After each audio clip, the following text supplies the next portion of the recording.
Welcome to the Psychology and Physical Training channel, the intrigue of theories of attitude change. Ever wonder why people change their attitudes? It's a question that has piqued the curiosity of many, from curious observers to students of psychology. You see, attitudes aren't just static constructs, they are dynamic and ever-evolving, shaping and being shaped by our experiences, our interactions, and even our self-perceptions. Understanding the mechanisms of attitude change is not just a fascinating endeavor, it's also a crucial one. It can help us comprehend human behavior in a more profound way, unravel the complexities of interpersonal relationships, and even shed light on broader societal changes. From the simple shift in preference for a brand of coffee to significant changes in political or religious beliefs, attitude change is a complex process that is influenced by a multitude of factors. So, are you ready to unravel this intriguing puzzle? Let's delve into the fascinating theories that explain why and how attitudes change. Unveiling Heider's balance theory. First off, we have Heider's balance theory. Now get ready to dive into the world of cognitive balance and its impact on our attitudes. Heider's balance theory is all about harmony in our thoughts and perceptions. Imagine a triangle. Each point represents a person or an idea. When the relationships between these points are positive, we say that this triangle is balanced. It's like having a friend who loves the same ice cream flavor as you do. There's a positive bond between you, your friend, and your shared love for, say, mint chocolate chip. However, when one point of the triangle doesn't quite fit in, we experience imbalance. Let's say you have a friend who dislikes mint chocolate chip, but you love it. This creates a state of imbalance in your cognitive triangle. According to Heider, we humans are inclined towards balance. We crave cognitive consistency. When we face such imbalance, it leads to discomfort, a feeling we naturally want to avoid. To restore this balance, we might change our attitude. Maybe we start appreciating other ice cream flavors, or we convince our friend to give mint chocolate chip another chance. This theory not only explains our personal attitudes, but also our attitudes towards societal issues.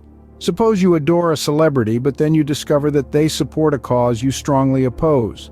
This creates cognitive imbalance. To resolve it, you might reconsider your views about the celebrity or the cause, or both. Heider's balance theory is not just about attitude change, it's about our quest for cognitive harmony. It's about how we adapt our attitudes to maintain this harmony. It's about the lengths we're willing to go to avoid cognitive discomfort. So next time you find yourself changing your opinion or attitude, remember, it could be your mind's attempt to restore cognitive balance. That's the magic of Heider's balance theory. In essence, Heider's balance theory says we seek balance in our attitudes, and when imbalance occurs, we're motivated to restore balance through attitude change. Festinger's cognitive dissonance theory. Next up, Festinger's cognitive dissonance theory. Now this is where things get really interesting. Leon Festinger, a social psychologist, proposed a theory in the late 50s that focuses on how we strive for internal consistency. Imagine you're in a boat and it starts rocking. You'd naturally want to steady it, right? That's what our minds do when we experience cognitive dissonance, a psychological term for the discomfort we feel when we hold two or more contradictory beliefs, values, or attitudes. It's like having a mini mental earthquake, and we scramble to find steady ground. Let's take a common example. Say you're a health-conscious person who loves to exercise and eat right, but you also love indulging in fast food every now and then.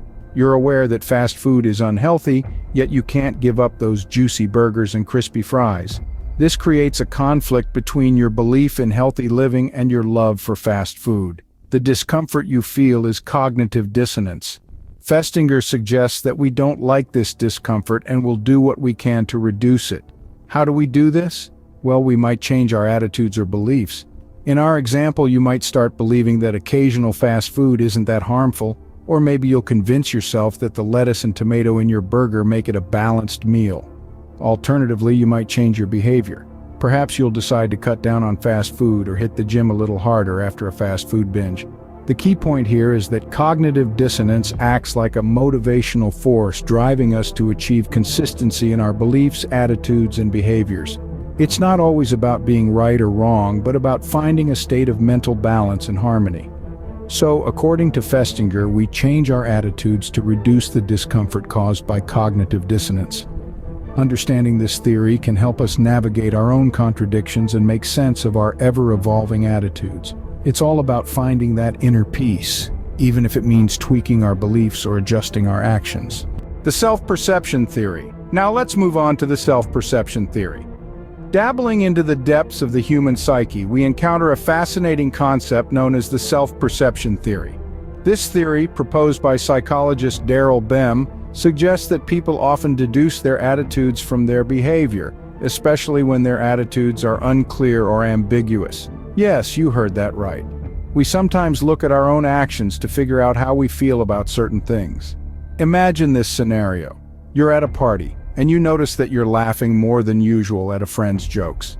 According to the self-perception theory, you might conclude, "I must really like this friend since I'm laughing so much at their jokes." Your behavior, in this case your laughter, shapes your attitude towards your friend.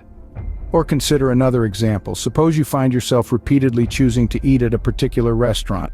Over time, you might infer from your behavior that you really enjoy the food there, even if you didn't have a clear preference initially. But you may ask, isn't it the other way around? Don't our attitudes determine our behaviors? Well, yes, often they do. But the beauty of the self-perception theory is that it adds another dimension to our understanding of human behavior. It suggests a kind of feedback loop where attitudes influence behaviors, and behaviors in turn can also shape attitudes. This theory can also explain why we sometimes experience a change in our attitudes. For instance, if you start volunteering at a local shelter and find yourself spending more and more time there, you may begin to realize that you care deeply about the cause. Your behavior, in this case volunteering and spending time at the shelter, influences your attitude towards the issue. However, it's important to note that this theory applies mainly when our attitudes are weak or ambiguous. When we have strong, well-defined attitudes about something, our behaviors are more likely to align with these attitudes rather than the other way around. In a nutshell, the self-perception theory suggests that attitudes can change as we observe our own behavior. Exploring the reactance theory. Last but not least, let's explore the reactance theory. So what is the reactance theory? It was introduced by psychologist Jack Bream in 1966.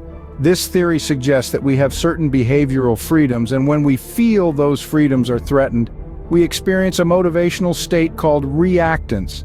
This reactance then drives us to restore the threatened freedom, often leading to an attitude change. Let's paint a picture here. Imagine you're a teenager and your parents have always allowed you to stay out late. Suddenly they decide to impose a strict curfew.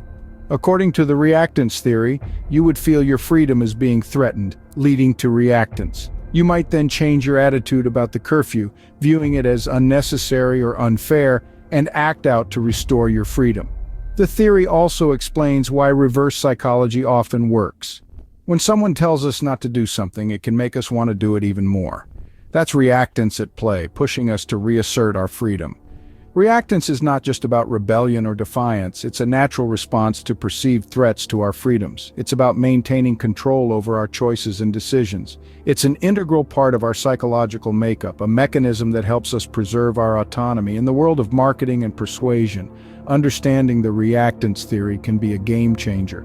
If a message is perceived as too forceful or manipulative, it can trigger reactance, leading the target audience to resist the message or even adopt opposing views. So it's crucial to strike a delicate balance when attempting to influence attitudes. In summary, the reactance theory offers a fascinating insight into why and how we change our attitudes. It highlights the importance of perceived freedom and the psychological reactance that occurs when this freedom is threatened. So the reactance theory posits that we change our attitudes in response to perceived threats to our freedom. And if you like this video, do not forget to subscribe and follow to the Psychology and Physical Training channel for more videos. Thanks for watching.